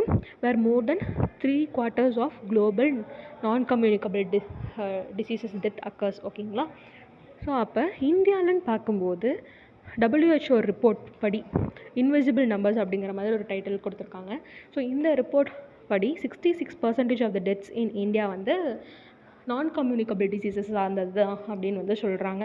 So India has 101 million diabetics and 136 million with pre diabetes. So pre diabetes அப்படின்னா டயபெட்டிஸோட சிம்டம்ஸை வச்சுருக்கவங்க. ஸோ இதெல்லாமே வந்து டயபெட்டிஸ் ரிலேட்டடாக இருக்கக்கூடிய டேட்டா பாயிண்ட்ஸ். இதுவே கார்டியோவாஸ்குலர் டிசீசஸ் அப்படின்னு நம்ம எடுக்கும்போது அதில் தான் அதிகமாக பர்சன்ஸ் எல்லாம் இறக்குறாங்க அப்படின்னு சொல்கிறாங்க. கேன்சர் இன்சிடென்ட்ஸுமே வந்து இந்தியாவில் 2040 57.5% ப்ராபபிலிட்டி வந்து இருக்கும்னு சொல்கிறாங்க. நான் கம்யூனிகபிள் டிசீசஸ் வந்து இன்னொரு விதத்தில் வந்து பார்த்தோம்னா எக்கனாமிக் பேர்டனையும் வந்து க்ரியேட் பண்ணுது. ஸோ வேர்ல்டு எக்கனாமிக் ஃபோரம் படி India could incur a staggering cost of $4.58 trillion between 2012 and 2030 due to non communicable diseases and mental health conditions. So இப்போ நான் கம்யூனிகபிள் டிசீசஸ் மூலமாக எப்படி எக்கனாமி லாஸ் ஆகுது அப்படின்னு வந்து பார்த்திங்கன்னா, இப்போ ஒரு டயபெட்டிக் பேஷண்ட் இருக்காங்கன்னு வச்சுக்கோங்களேன். ஸோ அவங்க வந்து ரெகுலர் ஹெல்த் செக்கப்ஸ்க்கு வந்து போகணும், அந்த அன்றைக்கி லீவ் போடணும். அதே மாதிரி அவங்களுக்கு உண்டான அந்த மெடிக்கேஷன் டைமு இது எல்லாத்தையுமே வந்து பார்க்கும்போது ப்ரொடக்டிவிட்டி லாஸ் ஆக தான் செய்யும். அதை தான் இவங்க எக்கனாமிக்கலாக அக்கௌண்ட் பண்ணுறாங்க. யார்? WEF அக்கௌண்ட் பண்ணுறாங்க. நான் கம்யூனிகபிள் டிசீசஸ் அப்படிங்கிறதுக்கு உண்டான காசஸ் வந்து நம்ம இதிலேயே வந்து பார்த்துருந்தோம். ஆனால் இந்தியாவை பொறுத்த வரைக்கும் அதோடைய காசஸ் எப்படி இருக்குதுன்னு பார்த்திங்கன்னா, unhealthy diet, lack of physical activity, tobacco and alcohol அதோட யூசேஜ் இதெல்லாமே வந்து அதிகமாகிட்டே இருக்குது. ஸோ அதனால தான் நான் கம்யூனிகபிள் டிசீஸோட ரிஸ்க்கும் அதிகமாகுதுன்னு சொல்கிறாங்க. இந்த பர்டிகுலர் எபிடமிக் வந்து இன்னுமே அக்ரிவேட் பண்ணக்கூடிய விஷயம் என்னென்னு பார்த்திங்கன்னா ஜெனட்டிக்ஸ் தான். ஓகேங்களா. ஸோ ஜெனட்டிக்கலி நம்மளோட Indian population are prone to non communicable டிசீஸாக அமைஞ்சிருக்கு along with our sedentary life style. So sedentary life style அப்படிங்கிற போது லேக் ஆஃப் ஃபிசிக்கல் ஆக்டிவிட்டியை தான் இது குறிக்குது. நம்ம இந்திய மக்களுக்குமே வந்து ஸ்ட்ரெஸ் வந்து அதிகமாக இருந்துகிட்ருக்கு அப்படிங்கிறத நம்ம WHO ஸ்டடீஸில் ப்ரீவியஸ் ஆர்டிகல்ஸ்லாம் வந்து பார்த்துருந்தோம். ஓகேங்களா. ஸோ ஸ்ட்ரெஸ்ஸு, ஆங்ஸைட்டி, டிப்ரெஷன் இதெல்லாமே வந்துட்டு தான் இருக்குது. இதெல்லாம் சால்வ் பண்ணுறதுக்காக கவர்மெண்ட் எந்த இனிஷியேட்டிவுமே எடுக்கலையா அப்படின்னு வந்து கேட்டால் எடுத்திருக்காங்க கவர்மெண்ட் இனிஷியேட்டிவ்ஸ். என்னென்னு பார்க்கும்போது national programme for prevention and control of cancer, diabetes, cardiovascular diseases and stroke அப்படிங்கிற ஒரு நேஷனல் லெவல் ப்ரோக்ராமும் இருக்குது. அது மட்டும் இல்லாமல் 75/25 இனிஷியேட்டிவுமே வந்து இருக்குது. இதுக்கு எதுக்கு அப்படின்னு வந்து பார்க்கும்போது hyper tension and diabetes, so இந்த டிசீசஸ்னால் பாதிக்கப்படக்கூடிய இண்டிவிஜுவல்ஸ்க்கு ப்ராப்பராக ஸ்க்ரீனிங் அண்ட் அவங்களுக்கு கேர் சர்வீசஸ் கொடுக்கணும் அப்படிங்கிறது தான் 75/25 இனிஷியேட்டிவ். 2025 இது நடக்கணுங்கிறது தான் அதோடைய டார்கெட். அதை வச்சு தான் இந்த நேமை வந்து ஃப்ரேம் பண்ணியிருக்காங்க. ஸோ இது எல்லாமே கவர்மெண்ட்டோட இனிஷியேட்டிவ். சரி, நம்ம இண்டிவிஜுவல்ஸாக என்னென்ன மாதிரிலாம் விஷயங்கள் பண்ணால் இந்த NCDs வந்து ப்ரிவெண்ட் பண்ண முடியும்னு பார்த்திங்கன்னா, மெயினாக ஃபிசிக்கல் ஆக்டிவிட்டியில் ஈடுபடணும். அது பாசிபிளி வாக்கிங், சைக்கிளிங் இதெல்லாமே வந்து சொல்கிறாங்க. அதே மாதிரி choosing slow food over fast food. இப்போ வந்து junk food culture, fast food கல்ச்சர்லாம் அதிகமாக இருக்கக்கூடிய காலகட்டத்தில் நம்ம slow food, millet based foods, healthy foods இதெல்லாமே வந்துட்டு நம்ம மூவ் ஆன் பண்ணணும். ப்ராப்பரான ஹெல்த் செக்கப்ஸ் நம்ம ரெகுலராக வந்து பண்ணணும். ஒரு டின்னர் டைம் டேபிளோ இல்லை ஒரு வாட்டர் கூலர் கான்வர்சேஷன் இந்த மாதிரிலாம் வந்து பில்ட் பண்ணணும். நம்மளுடைய டிஸ்கஷன்ஸே வந்து ஹெல்த்தியாக வந்து இருக்கணும் அப்படின்னு வந்து சொல்கிறாங்க. அதே மாதிரி இது எல்லாமே ஒருத்தர் பண்ண நாடளவு இது எல்லாமே ஸ்ப்ரெட் ஆகும். ஸோ அப்படி பண்ணும்போது நான் கம்யூனிகபிள் டிசீசஸை நம்ம குறைக்கலாம் அப்படிங்கிறத ஒரு வே ஃபார்வர்டாக சொல்லியிருக்காங்க. அடுத்த ஆர்டிக்கல் வந்து பார்த்திங்கன்னா ஜப்பானோட ஒரு ஸ்லிம் ஏர்க்ராஃப்ட்டை பற்றி ஸ்லிம் ஸ்பேஸ் கிராஃப்ட் பற்றி பார்க்க போகிறோம். Smart lander for investigating Moon. ஓகேங்களா. ஸோ ஜப்பான் வந்து 2024 அதை லான்ச் பண்ண போகிறதா சொல்கிறாங்க. ஸோ ஸ்லிம் என்னன்னு சொல்கிறாங்கன்னா மூன் ஸ்னைப்பர் அப்படிங்கிறதையும் வந்து சொல்கிறாங்க. இதுதான் ஜப்பானுடைய ஃபர்ஸ்ட் லூனார் சர்ஃபேஸ் மிஷன். ஓகேங்களா. இதுக்கு முன்னாடி சோவியத் யூனியன் இருக்கும்போது Intercosmos, United States, NASA, China, India are the only 4 nations to have successfully achieved soft landings. ஓகேங்களா. அப்போ நம்ம ரீசெண்டாக சந்திராயன் 3 எல்லாம் அனுப்பணும்ல, இதெல்லாமே வந்து சாஃப்ட் லேண்டிங்ஸ் தான். இப்போ ஜப்பான் வந்து அதுக்கு சக்ஸஸ்ஃபுல்லாக பண்ணுறாங்க அப்படிங்கும்போது அவங்களும் இந்த லிஸ்ட்டில் 5th ஆட் ஆகிடுவாங்க. ஸோ இதை யார் பில்ட் பண்ணுறா அப்படின்னு வந்து பார்க்கும்போது Japan aerospace exploration agency JAXA வந்து டிசைன் பண்ணியிருந்திருக்காங்க. இதில் வந்து எக்ஸ்ரிசம் அப்படிங்கிற ஒரு எக்ஸ்ரே இமேஜிங் ஸ்பெக்ட்ரோஸ்கோபி மிஷன் வந்து இருக்குது. ஓகேங்களா. ஸோ இது எதுக்காக அப்படின்னா செலஸ்டியல் ஆப்ஜெக்ட்ஸில் என்னென்ன மாதிரிலாம் எக்ஸ்ரே எமிஷன்ஸ் வருது அதை வச்சு ஸ்டடி தான் பண்ண போகிறாங்க. அதுதான் எக்ஸ்ரிசம் அப்படின்னு வந்து சொல்கிறாங்க. ஓகேங்களா. அவங்க எங்கே லேண்ட் பண்ண போகிறாங்கன்னு பார்த்தீங்கன்னா ஷியோலி கிராட்டர் பக்கத்தில் லேண்ட் பண்ண போகிறாங்க. நம்மளுடைய சந்திராயன் 3 எங்கே லேண்ட் பண்ணியிருக்காங்க, அதோடைய கிரேட்டர் என்ன, அங்கே இருக்கக்கூடிய பாயிண்ட்ஸ் எல்லாம் என்னென்ன அப்படிங்கிறத உங்களுக்கு தெரிஞ்சிருந்தால் கமெண்ட் செக்ஷனில் மென்ஷன் பண்ணுங்கள். அடுத்த வெயிட் அப்படின்னு வந்து பார்க்கும்போது it weighs 590 kg with approximately 1/7 of Chandrayaan 3's weight. So நம்ம அனுப்பின மிஷனோட வெயிட்டை விட கம்மி தான். ஓகேங்களா. So unlike Chandrayaan 3 Hohmann's transfer orbit SLIM followed longer fuel efficient path taking 4 months to reach the moon. So நம்ம வந்து பார்த்திங்கன்னா வித்தின் அ மந்த் நம்ம ரீச் பண்ணிட்டோம். இதுவே ஜப்பான்னு பார்க்கும்போது அவங்க 4 months வந்து எடுத்துக்கிறாங்க. ஃபீச்சர்ஸ் அப்படின்னு வந்து பார்க்கும்போது இதில் 2 ஸ்மால் ரோவர்ஸ் எல்லாம் வந்து இருக்கும் அப்படிங்கிறது அதோட ஃபிசிக்கல் ஃபீச்சர்ஸ் பற்றியெல்லாம் வந்து சொல்கிறாங்க. ஆனால் ஜப்பான் இதை சக்ஸஸ்ஃபுல்லாக லான்ச் பண்ணுறாங்க அப்படிங்கிற பட்சத்தில் நம்மளும் ஜாக்ஸாவும் ஒரு ஜாயிண்ட் மிஷன் வச்சுருக்கோம், which is lunar polar exploration LUPEX mission வச்சுருக்கோம், ஆல்சோ கால்டு சந்திராயன் 4. இது வந்து பார்த்திங்கன்னா ஒரு joint effort of ISRO and ஜாக்ஸான்னு சொல்கிறாங்க. இதோடைய சக்ஸஸ்ஃபுல்னஸ் அதிகமாக்கிறதுக்கு ப்ராபபிலிட்டி அதிகம் இருக்குது அப்படின்னு சொல்கிறாங்க. இதோடைய மெயின் சேலஞ்சஸ் அப்படின்னு வந்து பார்க்கும்போது polar region of the moon அப்படின்னு பார்க்கும்போது அங்கே நிறைய ராக்கி டெரைன்ஸ் இருக்கும், கிராட்டர்ஸ் இருக்கும், ஸ்டீப் ஸ்லோப்ஸ் எல்லாம் இருக்கும். ஸோ அக்யூரேட் லேண்டிங் கேப்பபிலிட்டிஸ் ரொம்பவே டிஃபிகல்ட். ஆனால் அதை வந்து செய்ய போகிறாங்க. ஓகேங்களா. இதுதான் ஜப்பானுடைய மூன் ஸ்னைப்பர் மிஷன். இதில் என்னென்ன மாதிரிலாம் இருக்கும் அப்படிங்கிறத அதில் சொல்கிறாங்க. இதோட லான்ச் வெஹிக்கல் வந்து பார்த்திங்கன்னா H2A. ஓகேங்களா. அடுத்து வந்து பார்த்திங்கன்னா ஒரு டிசீஸ் பற்றி தான் பார்க்க போகிறோம், ஹண்டிங்டன் டிசீஸ் அப்படின்னு சொல்லிட்டு. இந்த ஹண்டிங்டன் டிசீஸை வந்து அனலைஸ் பண்ணுற விதமாக ஒரு சயின்டிஃபிக் ஸ்டடி பண்ணியிருக்காங்க. ஸோ அதுக்கு முன்னாடி ஹண்டிங்டன் டிசீஸ் அப்படின்னு வந்து பார்த்திங்கன்னா பிரெயினில் நடக்கக்கூடிய ஒரு டிசீஸ் தான். ஓகேங்களா. ஸோ பிரெயினோட அந்த ஆக்டிவிட்டி வந்து பார்த்திங்கன்னா விரிவாங்கி இருந்திருக்கும். So enlargement of the frontal horns அப்படிங்கிறத வந்து சொல்லியிருந்திருப்பாங்க. ஸோ இப்போ சயின்டிஸ்ட் என்ன ஸ்டடி பண்ணியிருந்திருக்காங்க அப்படின்னு வந்து பார்ப்போம். ஃப்ரூட் ஃப்ளைஸை வந்து ஸ்டடி பண்ணுறது மூலமாக ஹண்டிங்டன்ஸ் டிசீஸோடைய ப்ரோக்ரெஸை வந்து ஸ்டடி பண்ணுறாங்க. இது எப்படி அப்படின்னு பார்க்கும்போது நார்மலாக வந்து பார்த்திங்கன்னா ஹண்டிங்டன் டிசீஸ் இருக்கக்கூடிய பேஷண்ட்ஸ்க்கு ஒரு ஜீனோடைய மியூட்டேஷன் நடந்திருக்கும். ஸோ அதை ஹெச்டிடி ஜீன் அப்படின்னு வந்து சொல்லுவாங்க.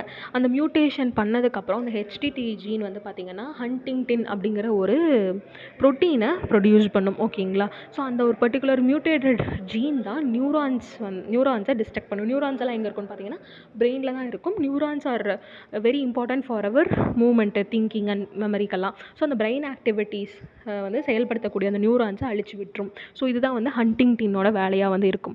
இப்போ ரிசர்ச்சர்ஸ் வந்து என்ன சொல்கிறாங்கன்னு பார்த்தீங்கன்னா, அந்த ஃப்ரூட் ஃப்ளைஸை வந்து ஜெனட்டிக்லி இன்ஜினியர் பண்ணி பார்த்துருக்காங்க. So to express the polyglutamine tract of a mutated human HTT gene in their nervous system. So அந்த பர்டிகுலர் ஸ்டடிங்கும் போது என்ன பார்க்குறாங்கன்னா, யோட் 1 ஜீன் அப்படிங்கிறத வந்து பார்க்குறாங்க. So whose over expression remove disease like effects in the flies. ஓகேங்களா. So இந்த ஒரு பர்டிகுலர் ஜீனை வச்சு நம்ம ஹண்டிங்டன் டிசீஸை க்யூர் பண்ண முடியும் அப்படிங்கிறதான் சொல்கிறாங்க. ஸோ இதை பற்றின டீட்டெயில்டு எக்ஸ்ப்ளோரேஷன் வந்து பார்க்கலாம் அந்த டிசீஸை பற்றி. ஓகேங்களா. ஸோ ஹண்டிங்டன் டிசீஸ் அப்படிங்கிறது ஒரு ரேர் இன்ஹெரிட்டட் ஜெனட்டிக் டிஸார்டர் தான். மெயினாக வந்து நர்வ் செல்ஸ் இந்த பிரெயினை வந்துட்டு அஃபெக்ட் பண்ணக்கூடியது. ஓகேங்களா. ஸோ மெயினாக வந்து பார்த்திங்கன்னா 30 and 50 ஏஜ் குரூப்ஸில் இருக்கக்கூடிய மக்களுக்கு தான் அதை பாதிக்கும். ஆனால் அதை மட்டும்தான் பாதிக்கும் அப்படின்லாம் வந்து கேட்டால் கிடையாது.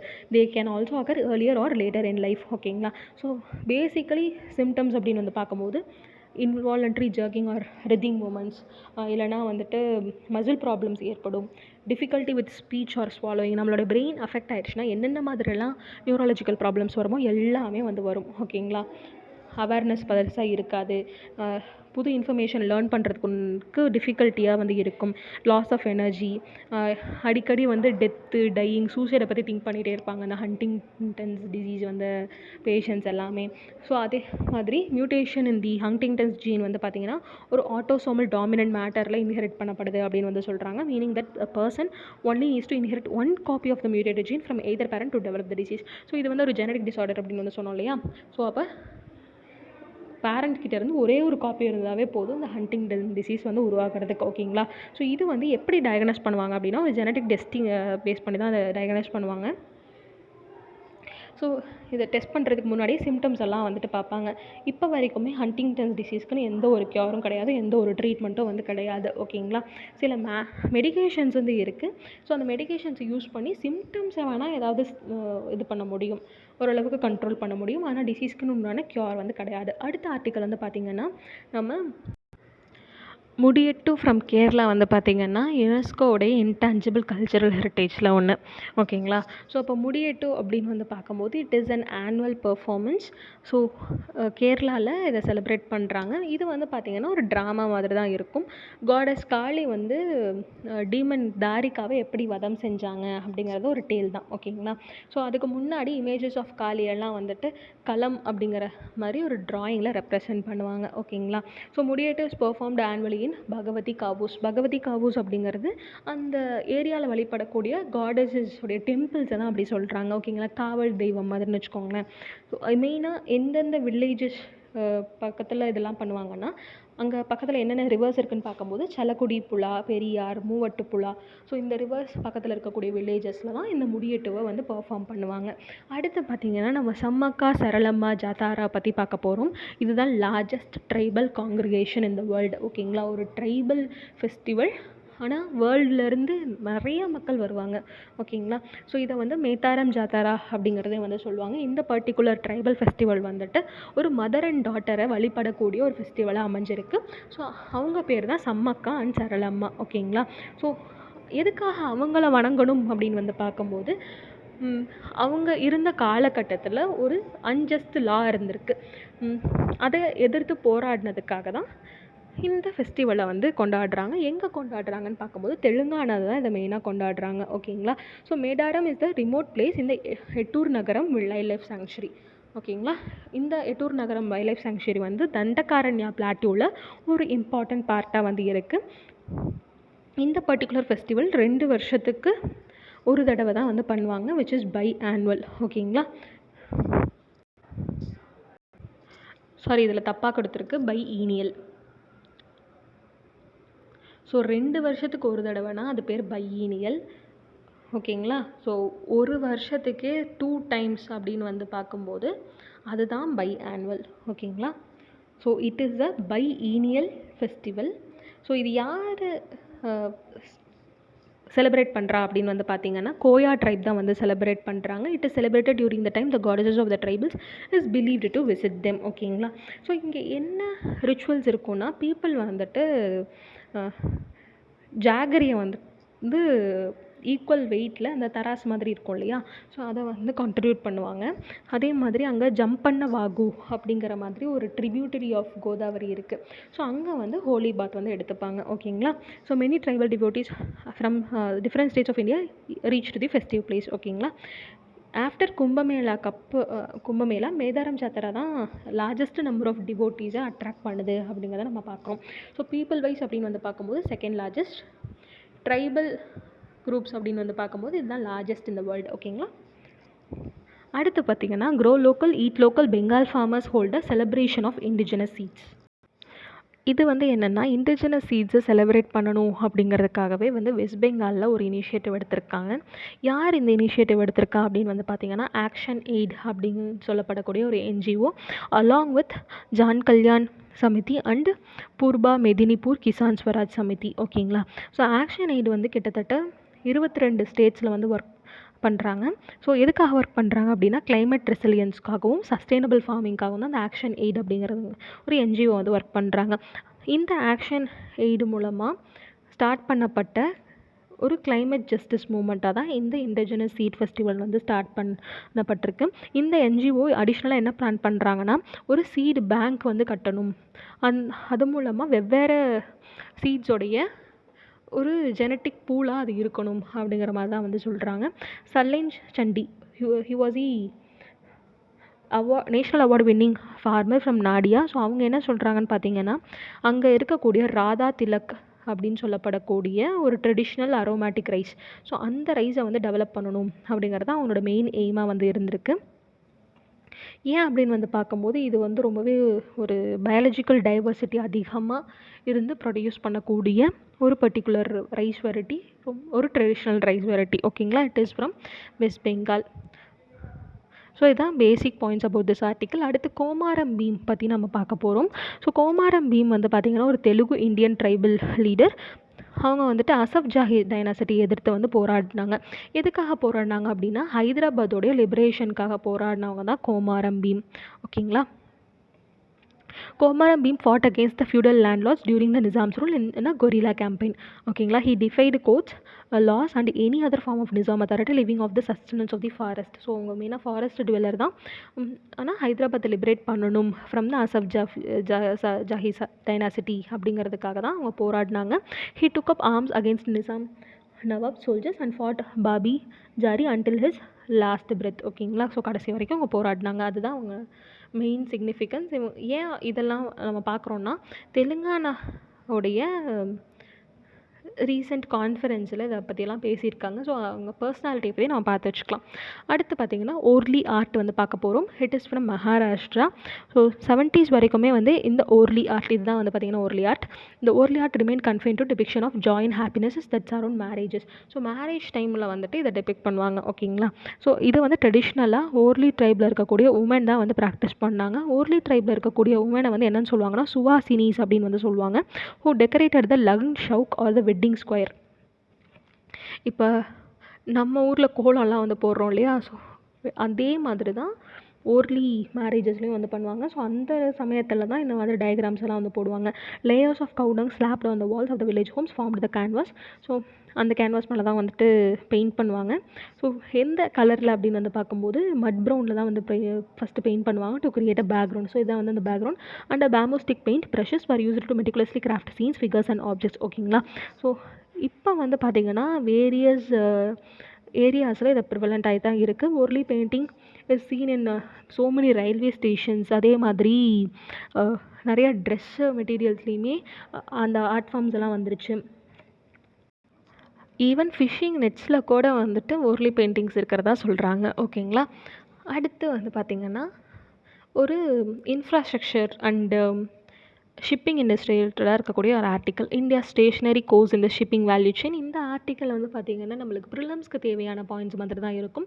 அதை நம்ம ஃபஸ்ட்டு பார்த்துடலாம். ஃபர்ஸ்ட் யாங்ஸே ரிவர் அதை பற்றி சொல்லியிருந்திருப்பாங்க. So Yangtze river it is in China. So அதோடைய மூமெண்ட் வந்து பார்த்திங்கன்னா இட் இஸ் வெஸ்ட் ஃப்ளோயிங். ஓகேங்களா. அக்ராஸ் திபெத்தின் பிளாட்டியூ வந்துட்டு இருக்கும். So Yangtze or Changjiang is the longest river in Eurasia, the third longest in the world and the longest in the world to flow entirely within one country. ஓகேங்களா. So it is a potential prelim statement. இது எங்கே start ஆகுது அப்படின்னு பார்த்தீங்கன்னா ஜாரி ஹில்லில் வந்து start ஆகுது, Tibetan plateau and flows in a generally easterly direction. Sorry, நான் வந்து மாற்றி சொல்லிட்டேன். ஸோ யாங்ஸி ரிவர் வந்து பார்த்தீங்கன்னா திபெத்தன் பிளாட்டோலேருந்து ஸ்டார்ட் ஆகி ஈஸ்ட் சைனா சீயை கலக்கக்கூடிய ஒரு ரிவர். ஓகேங்களா. So it is the 5th largest primary river by discharge volume in the world. அதோடைய ட்ரைனேஜ் பேசினில் வந்து பார்த்தீங்கன்னா 1/5 of the land area of China வந்து கவர் ஆகிடும். ஓகேங்களா. அந்த கண்ட்ரியோட பாப்புலேஷன் அங்கே வாழ்ந்துட்டு இருப்பாங்க இல்லையா, ஸோ அதில் 1/3 ஆஃப் தி ஏரியா கவர் ஆகிருந்திருக்கும் யாங்ஸியோட ரிவர் பேசினில். இந்த ப்ராஸ்பரஸ் யாங்ஸி டெல்டா வந்து கிட்டத்தட்ட 20% ஆஃப் தி சைனாவோடைய ஜிடிபிக்கு கான்ட்ரிபியூட் பண்ணுது. The 3 gorges dam on the Yangtze is the largest hydro power station in the world. ஓகேங்களா. அது வந்து it is still in use. ஓகேங்களா. ஸோ அங்கே இருக்கக்கூடிய ரிவர் பார்க்கும்போது it is a navigable river. அங்கே நிறைய மர்ச்சன்ட் ஷிப்ஸ் எல்லாம் அந்த ரிவரில் யூஸ் பண்ணிக்கிட்டு இருக்காங்க. அப்போ அங்கே இருக்கக்கூடிய இன்லேண்ட் வாட்டர் டிரான்ஸ்போர்ட் நல்லாயிருக்கு அப்படிங்கிறத நம்ம தெரிஞ்சுக்க முடியும். So importing raw materials and exporting finished products globally. ஒரு இன்லேண்ட் வாட்டர் டிரான்ஸ்போர்ட் ஒரு எக்ஸ்போர்ட் இம்போர்ட் ஹப்பாகவே வந்து செயல்பட்டுக்கிட்டு இருக்கு, ஒரு பைப்லைன் மாதிரி. இது நம்ம ஒரு எக்ஸாம்பிளாக கூட நம்ம எழுதலாம். நம்மளுடைய இன்லேண்ட் வாட்டர் டிரான்ஸ்போர்ட்டை அந்தளவுக்கு டெவலப் பண்ணுங்கிற மாதிரி எழுதலாம். So India and China maritime histories அப்படின்னு வந்து பார்க்கும்போது Indian seafarers were prominent globally due to English proficiency and labour arbitrage. Indians excelled in ship management contributing billions in foreign exchange yearly. நம்மளுடைய ship building industry நல்லா தான் இருக்குது. ஆனால் நம்ம இன்னும் ஏன் வந்து ஒரு நேவிகபிள் ஏரியாஸை நம்ம இன்னும் ரொபஸ்ட்டாக மாற்றாமல் இருக்கும் அப்படிங்கிறது தான் இந்த ஆர்டிக்கிளோட மெயின் பாயிண்ட்டாகவே வந்து இருக்கும். ஆனால் இந்தியாவுடைய கேப்பபிலிட்டிஸ்ன்னு பார்க்கும்போது ஷிப்பை வந்து நம்ம ஓன் பண்ணிக்கக்கூடியது, அதை சார்ட்டர் பண்ணுறது, ஷிப்புக்கு உண்டான காசு வந்து நான் செலவு பண்ணுறது, ஷிப்பை பில்ட் பண்ணுறது அப்படிங்கிறது ஒரு சேலஞ்சபிள் டாஸ்க்காக தான் வந்து இருக்குது. நம்ம இன்னுமே அதில் ஒரு லீடராக உருவெடுக்கலை அப்படிங்கிறத வந்து சொல்கிறாங்க. State owned Indian shipyards suffered impacting India's global ship building capacity. ஓகேங்களா. ஸோ சைனா வந்து அவங்களுடைய கவர்மெண்ட் இனிஷியேட்டிவ்ஸ்னால நிறைய குளோபல் ஷிப் பில்டிங் ஆக்டிவிட்டீஸை வந்து 2020 வந்துட்டு பண்ண ஆரம்பிச்சிட்டாங்க. India's maritime agenda 2020 aimed for modest increase in ship building but India's share dropped instead. ஓகேங்களா. நம்ம என்ன தான் நிறையா பாலிசிஸ் கொண்டு வந்தாலுமே நம்மளுடைய maritime capability in ship production இல்லை ஷிப் பில்டிங் அப்படின்னு வந்து பார்க்கும்போது ரொம்பவே கம்மியாகிட்டு தான் வந்துட்டுருக்கு.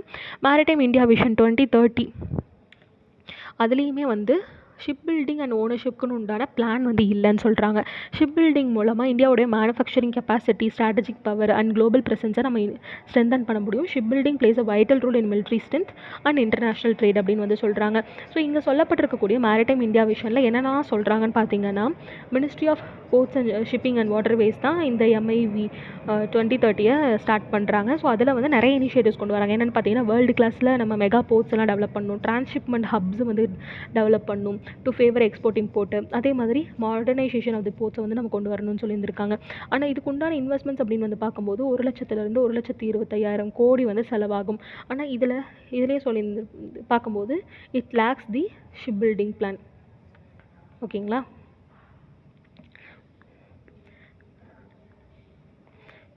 ஸோ இப்போ இந்தியாவோட ஷிப்பிங் இண்டஸ்ட்ரி அப்படின்னு வந்து பார்க்கும்போது ஏன் ரொம்ப இம்பார்ட்டன்ட், ஏன்னா இந்தியா கிட்ட கோஸ்ட் லைன் பார்க்கும்போது 7,500 கிலோமீட்டர்ஸ் கோஸ்ட் லைன் வந்து இருக்குது. ஸோ கிட்டத்தட்ட 200 போர்ட்ஸ்க்கு மேலே நம்ம இருக்கும். நிறையா cargo ships east Asia, America, Europe, Africa எல்லாமே வந்துட்டு இந்தியன் டெரிட்டரியல் வாட்டர்ஸ் மூலமாக தான் மூவ் ஆகுது. அதனால தான் ஷிப்பிங் இண்டஸ்ட்ரி அப்படிங்கிறது ரொம்பவே முக்கியமாக இருக்குது ஃபார் இந்தியா. ஓகேங்களா. 1941 அந்த சமயத்தில் இந்தியாவுடைய ஃபர்ஸ்ட் ஷிப் பில்டிங் ஃபேக்ட்ரி விசாகப்பட்டினமில் ஸ்டார்ட் பண்ணப்படுது. அதை வந்து 1952 ஹிந்துஸ்தான் ஷிப்யார்ட் லிமிடெட் அப்படின்னு பேர் மாற்றுறாங்க. Shipping corporation of India limited SCI was established in 1961. அது வந்துட்டு ப்ரைவேட் லிமிடெட் கம்பெனிலேருந்து பப்ளிக் லிமிடெட் கம்பெனியாக வந்து உருவெடுக்குது. ஓகேங்களா. ஸோ அதுக்கப்புறமுமே வந்து இந்த ஷிப் பில்டிங் இண்டஸ்ட்ரியை நவரத்னா ஸ்டேட்டஸ் வந்து கொடுக்குறாங்க 2009 அந்த சமயத்தில். According to ministry of shipping maritime transport வந்து கிட்டத்தட்ட 95% கான்ட்ரிபியூட் பண்ணப்படுது of India's trading volume and value படி வந்து பார்த்திங்கன்னா மேரிடைம் டிரான்ஸ்போர்ட் மூலமாக 70% வந்து கான்ட்ரிபியூட் பண்ணப்படுது. So shipping industry is very essential for our Indian economy. ஓகேங்களா. ஸோ அதே மாதிரி டாப் 5 ஷிப் ரீசைக்ளிங் கண்ட்ரீஸில் இந்தியாவும் ஒரு சிக்னிஃபிகண்ட் ஷேர் ஹோல்டராக வந்திருக்காங்க with 30% share of the global ship recycling market.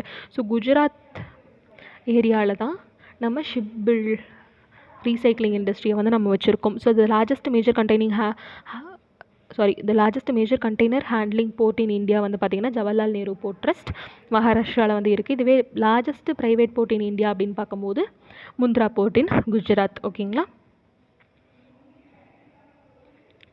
அடுத்த ஆர்டிக்கல் வந்து பார்த்திங்கன்னா organized crime and corruption reporting project அப்படின்னு ஒன்று ஸ்டார்ட் பண்ணியிருந்திருக்காங்க. ஸோ இது வந்து ஒரு global network of investigative journalist with staff on 6 continents. ஓகேங்களா. ஸோ அண்டார்டிகாவில் மட்டும் இருந்திருக்க மாட்டாங்க, மற்ற எல்லா காண்டினென்ட்ஸில் இருந்து நிறையா இன்வெஸ்டிகேட்டிவ் ஜேர்னலிஸ்ட் அமைஞ்சிருக்கக்கூடிய ஒரு குளோபல் ஃபோரம் தான் இந்த organised crime and corruption reporting project. ஓகேங்களா. இதை வந்து 2006 ஸ்டார்ட் பண்ணுறாங்க. ஆனால் இதோடைய மெயின் மேண்டேட் எல்லாம் இப்போ ரீசெண்ட் டைம்ஸில் தான் நல்லா ஃப்ளரிஷ் ஆகிட்டே இருக்குது. ஓகேங்களா. ஸோ இது எதுக்காக அப்படின்னு பார்க்கும்போது ஆர்கனைஸ்டு க்ரைம் அண்ட் கரப்ஷனை வந்து டேக்கிள் பண்ணணும் அப்படிங்கிறதுக்காக தான்.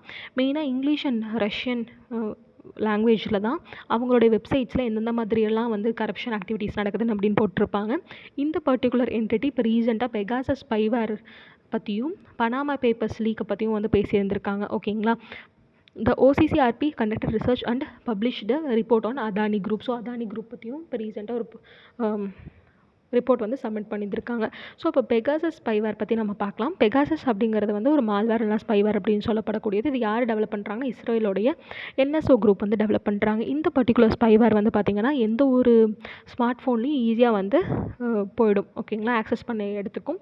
So it is through zero click vulnerabilities. ஓகேங்களா. அது என்ன ஜீரோ கிளிக் எக்ஸ்ப்ளாய்ட் அப்படின்னு வந்து பார்த்திங்கன்னா நம்ம அதை கிளிக் பண்ணணும் அப்படிங்கிற அவசியமே கிடையாது. நம்ம ஃபோனுக்குள்ளே அதை பூந்தாலே நம்ம எல்லா ஆஸ்பெக்ட்ஸும் ஆக்சஸ் ஆகிடும். ஓகேங்களா. அதுதான் zero click exploit. More importantly does not require the device owner to perform any action. ஓகேங்களா. ஸோ ஒன்ஸ் வந்து ஒரு ஃபோன் வந்து இன்ஃபில்ட்ரேட் ஆகிடுச்சு அப்படின்னா அந்த ஸ்பைவேர் வந்து எந்த ஒரு டேட்டாவையும் கேப்சர் பண்ணிடணும். It also has real time access to emails, text, phone calls as well as camera and sound recording capabilities of the smart phone. So எல்லா ஆக்டிவிட்டீஸும் ஆக்சஸ் பண்ணிக்கும். ஸோ இதான் வந்துட்டு பெகாசஸ் ஸ்பைவேர் அண்ட் OCCRP. அடுத்து உத்தரகாண்டில் இருக்கக்கூடிய சில temples பற்றின information கொடுத்துருக்காங்க. அதை நம்ம பார்த்துடலாம். ஸோ உத்தரகாண்ட் அப்படின்னா நமக்கு மெயினாக ஞாபகம் வரக்கூடியது சார்தம். ஓகேங்களா. ஸோ சார்தம் அப்படிங்கிறது என்ன? பத்ரிநாத், கேதார்நாத், யமுனோத்ரி, கங்கோத்ரி. ஸோ இதோடைய வெஸ்ட் ஈஸ்ட் டைரக்ஷன் எப்படி இருக்கும்னு பார்த்தீங்கன்னா ஃபர்ஸ்ட்டு யமுனோத்ரி, கங்கோத்ரி, பத்ரிநாத், கேதார்நாத் அண்ட் பத்ரிநாத் அப்படிங்கிற மாதிரி இருக்கும்.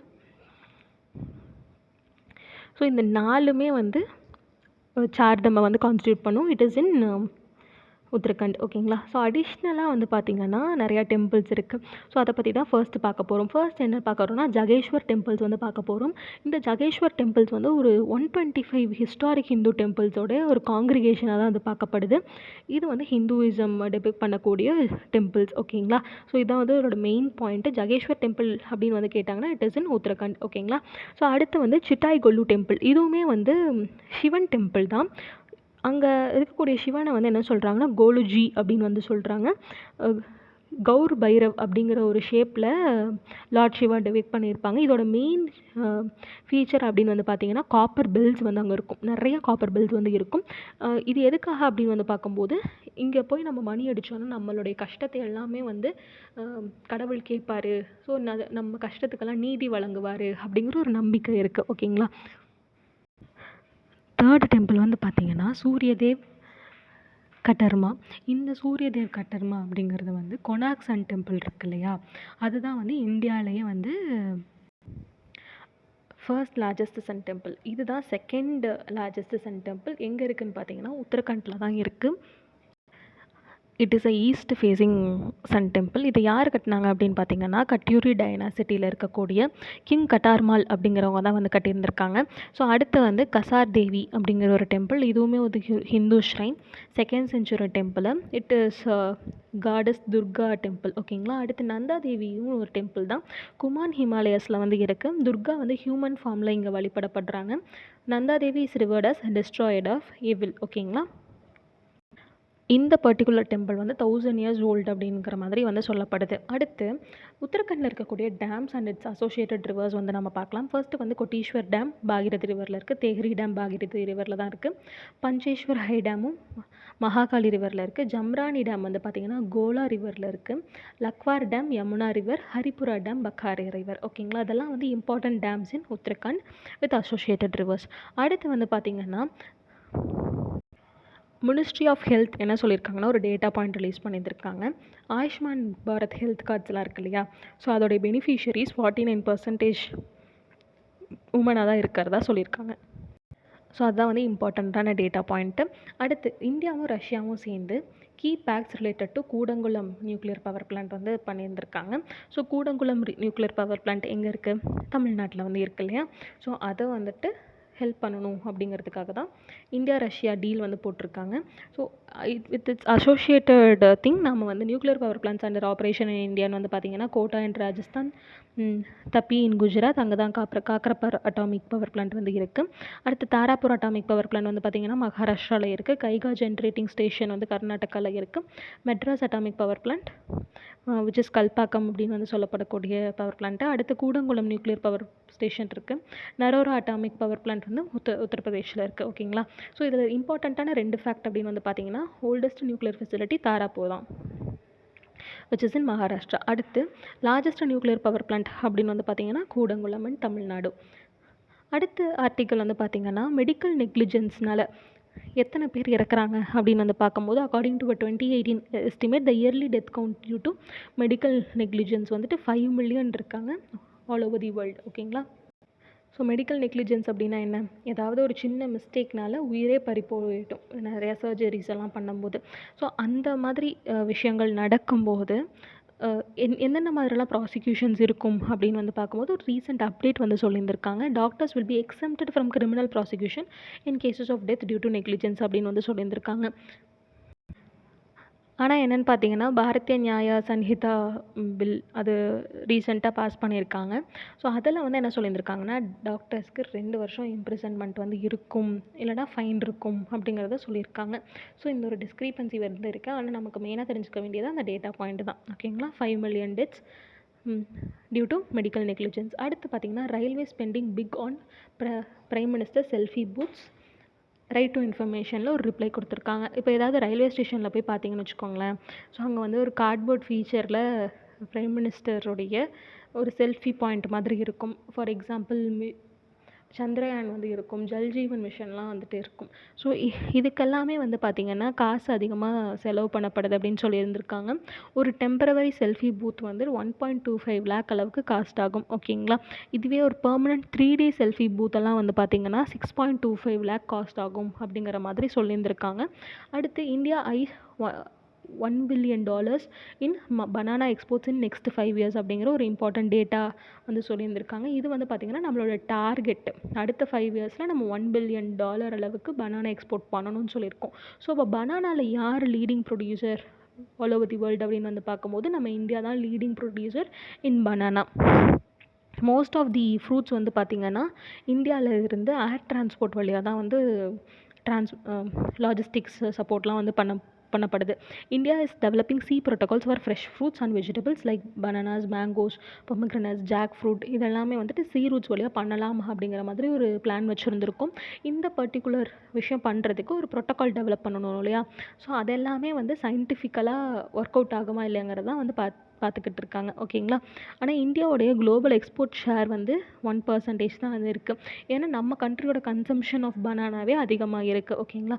So world's largest banana producer நம்ம தான். ஆனால் எக்ஸ்போர்ட் ஷேர்னு பார்த்தோன்னா 1% தான் வந்து இருக்குது. ஓகேங்களா. ஆனால் ப்ரொடக்ஷன் வைஸ்ன்னு பார்க்கும்போது வேர்ல்ட்ஸ் ப்ரொடக்ஷனில் 26.5% வந்து இருக்கும். ஸோ இதோட ஆர்டிகல்ஸ் கம்ப்ளீட் ஆகுது. Thank you for your support. ஏதாவது இஷ்யூஸ் இருந்ததுனாலும் சஜஷன்ஸ் இருந்ததுனாலும் கமெண்ட்ஸ் செக்ஷனில் மென்ஷன் பண்ணுங்கள். So once again thank you for your support. Keep learning, happy learning. Thank you.